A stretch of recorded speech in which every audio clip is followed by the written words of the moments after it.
Hi! Sorry, it has been ages since I've vlogged. I think it might have been 4 weeks. No, 5 weeks actually, because I think the last vlog I did was at 31 weeks and tomorrow I will be 36 weeks. It's been ages because I've been absolutely manic with work, and by the time I finish in the evenings I'm like...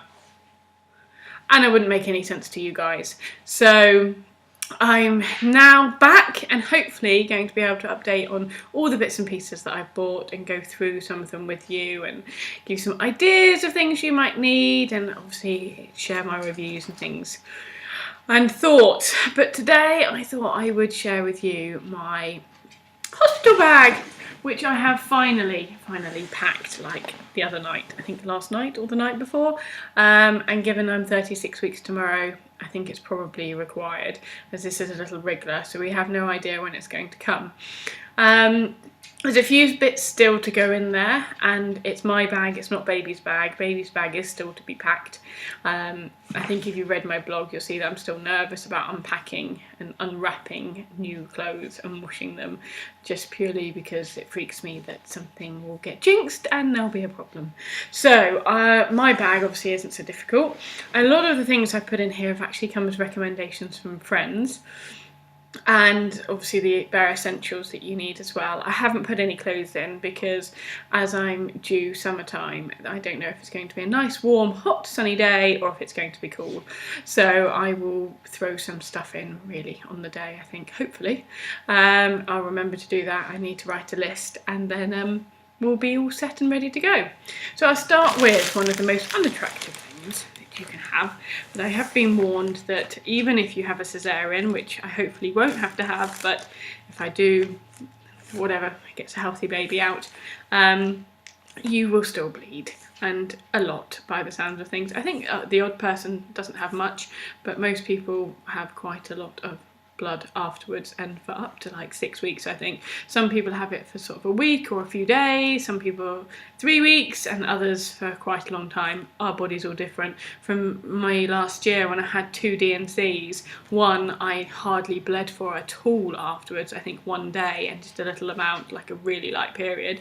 The second one I bled for 2 weeks and I had blood clots and it was horrible, and that's one person and the same operation in 2 different scenarios, so best to be prepared, I think.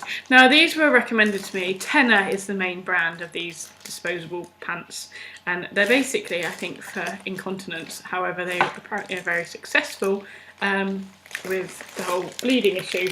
These ones are Boots, which is a good brand here. Well, they're a store. You could get the Tenor ones as well, but these were just a little bit cheaper, and so I bought the strongest, most absorbent ones I could find. They're a pack of 10. They're not the cheapest, I don't think. I think these were something like £7 or £8 roughly, but they were recommended to me because some people said they're just really comfy.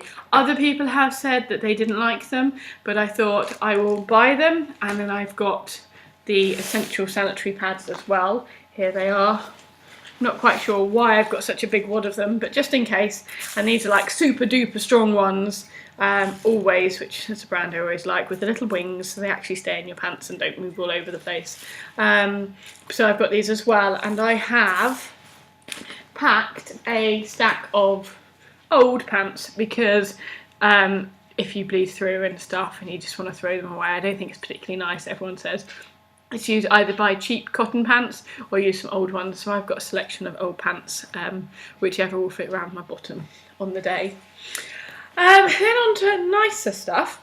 I have my dressing gown. As it is summer, I've got a light one, and I'm sure when I'm in labour I won't want a big fluffy dressing gown, so I have a nice lightweight one which is excuse me, short but not too short. It's kind of just above the knee length, but it's quite a big one. It's one that wraps this way and this way so that it'll actually fit around me, because currently none of my other dressing gowns fit, and I'm wearing my husband's, who's 6'5" and kind of rugby player build, and they fit me fine.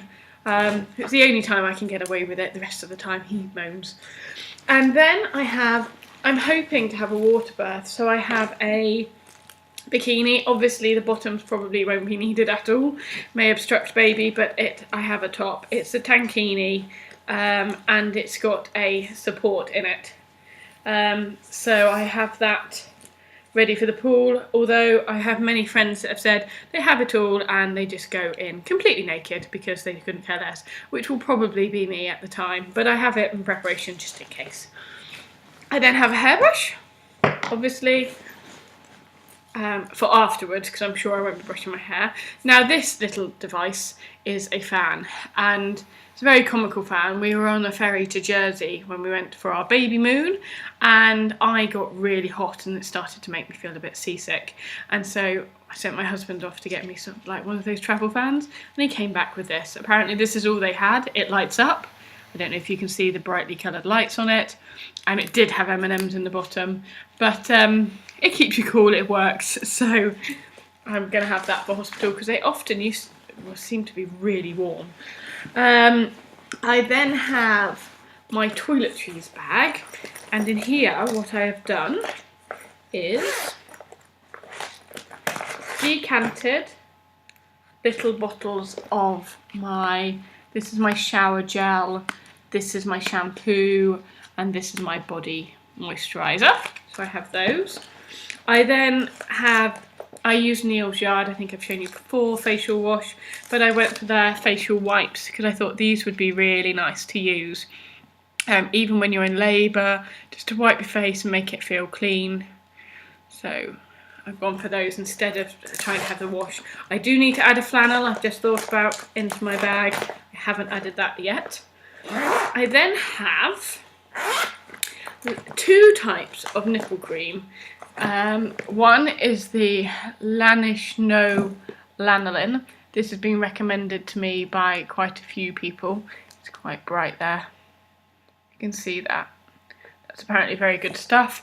And then Mugu, one of my favourite brands, their Mudda Udda cream, which smells delicious.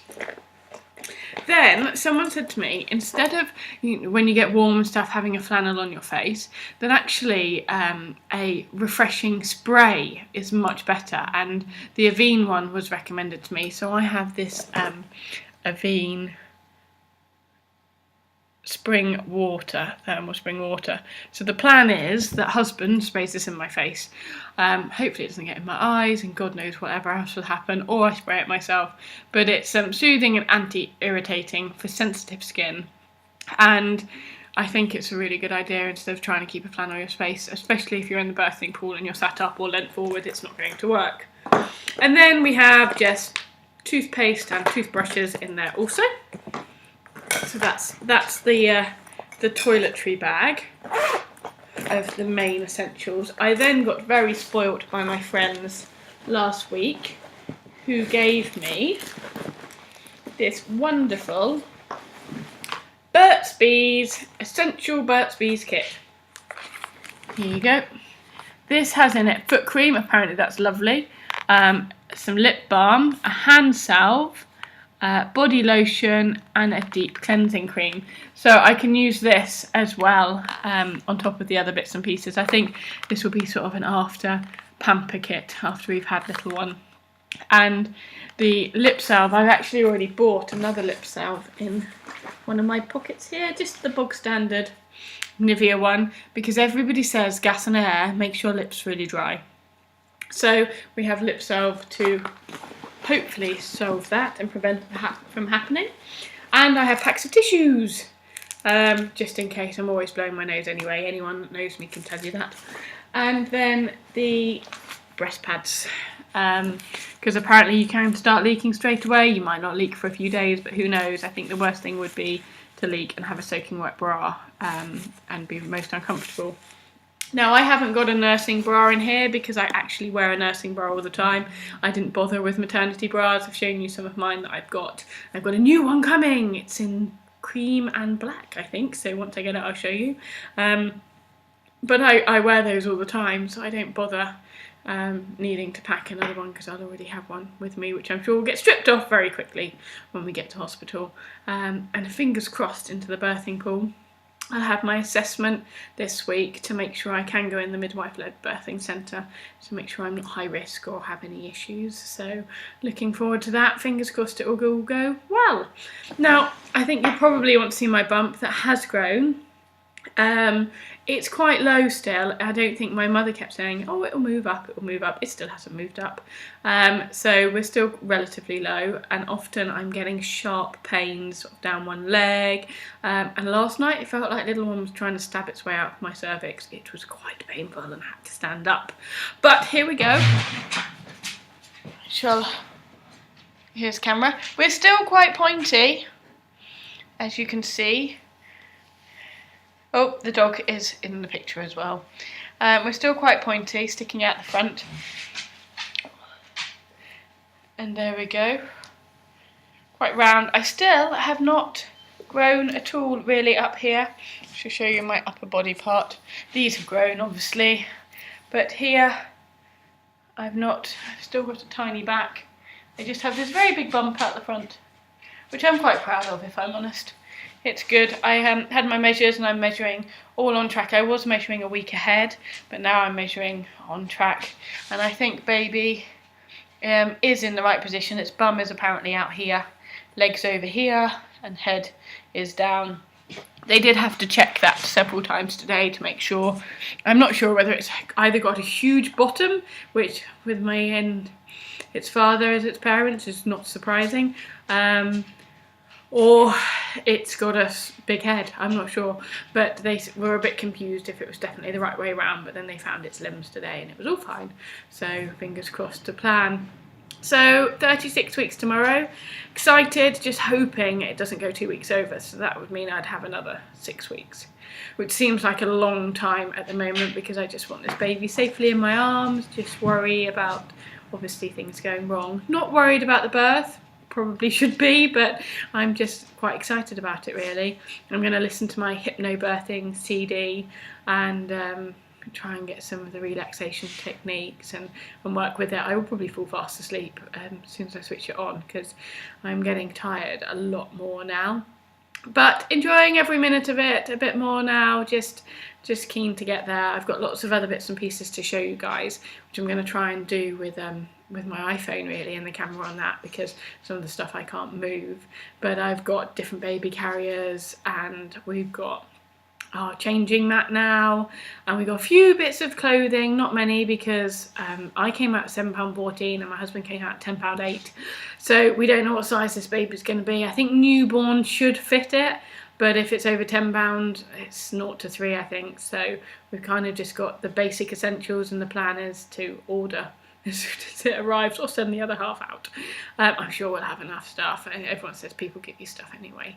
So we have nappies and essentials like that now, and cotton wool. But other than that, just looking forward to it. If you've got any questions or any thoughts, or you want to share anything with me, please do comment on the video and subscribe, and you can keep up to date. And I promise I'm going to try and post a bit more. I'm really, really sorry for the silence for the last 5 weeks. It just has been genuinely quite manic here. Okay, see you later. Bye.